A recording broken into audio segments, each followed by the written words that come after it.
दोस्तों राधे राधे। मैं आप लोगों का अपने चैनल LDS क्लासेस पर स्वागत करती हूँ। दोस्तों आज मैं आप लोगों को अनुच्छेद 51 अंतर्राष्ट्रीय शांति और सुरक्षा की अभिवृद्धि का प्रयास करना, अर्थात भारत की जो अंतर्राष्ट्रीय शांति और सुरक्षा को बढ़ावा देना, इसी के तहत भारत POK का सदस्य बना है।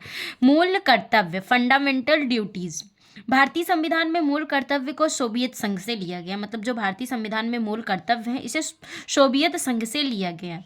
मूल कर्तव्य को 42वें संविधान संशोधन 1979 में सरदार पूर्ण सिंह समिति के सिफारिश पर जोड़ा गया था। मतलब जो भारतीय संविधान में मूल कर्तव्य को 42वां संविधान संशोधन 1976 में सरदार पूर्ण सिंह एक समिति थी, इसी के सिफारिश पर इसे मूल कर्तव्य को भारतीय संविधान में जोड़ा गया था।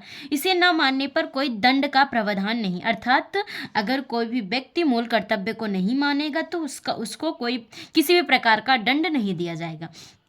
इसे भाग 4 के का में और अनुच्छेद 51 के का के तहत जोड़ा गया है। मूल संविधान में मूल कर्तव्य नहीं था। और 42वें संविधान संशोधन 1979 द्वारा 10 मूल कर्तव्य तथा 86वां संविधान संशोधन 2002 द्वारा एक और मूल कर्तव्य को जोड़कर अब वर्तमान समय में मूल कर्तव्यों की संख्या 11 हो गई है। मूल कर्तव्यों की सूची।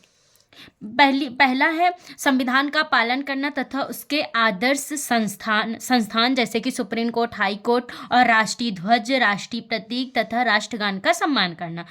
और दूसरा हमारा मौलिक कर्तव्य है राष्ट्रीय आंदोलन को प्रेरित करने वाले आदर्शों का पालन करना। मतलब कि जो राष्ट्रीय आंदोलन हुए थे उन्हें प्रेरित करने वाले जैसे जैसे नारा दिया गया भारत छोड़ो आंदोलन, इस सब आंदोलन का हमें सम्मान करना चाहिए। और तीसरा भारत की संप्रभुता, एकता और अखंडता को बनाए रखना। मतलब कि हम भारत की संप्रभुता और एकता और अखंडता को बनाए रखें।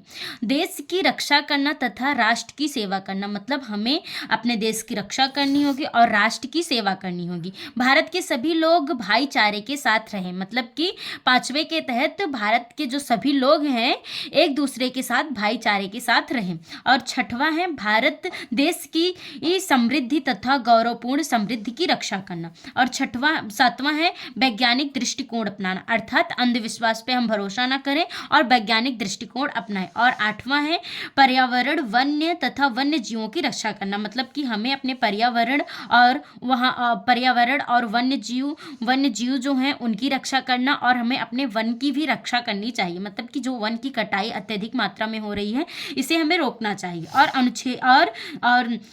9वां है सार्वजनिक संपत्ति की रक्षा करना। मतलब कि जैसे कि हमारे जो सार्वजनिक संपत्ति है उनकी रक्षा करना, उन पे किसी भी प्रकार का क्षति या हानि नहीं पहुंचाना चाहिए। और 10वां है व्यक्तिगत या सामूहिक भलाई के लिए तैयार रहना। मतलब कि जैसे भी कहीं भी आग लगी हो, जैसे कि व्यक्तिगत भलाई के लिए जैसे सामूहिक भलाई करनी है तो उसके लिए हर व्यक्ति को तैयार रहना चाहिए। और 11वां है 6 से 14 वर्ष के बच्चों को प्राथमिक शिक्षा उसके अभिभावक अवश्य उपलब्ध कराएं। मतलब कि जो 6 से 14 वर्ष के बच्चे हैं उन्हें प्राथमिक शिक्षा उनके माता पिता अवश्य उपलब्ध कराएं। दोस्तों धन्यवाद।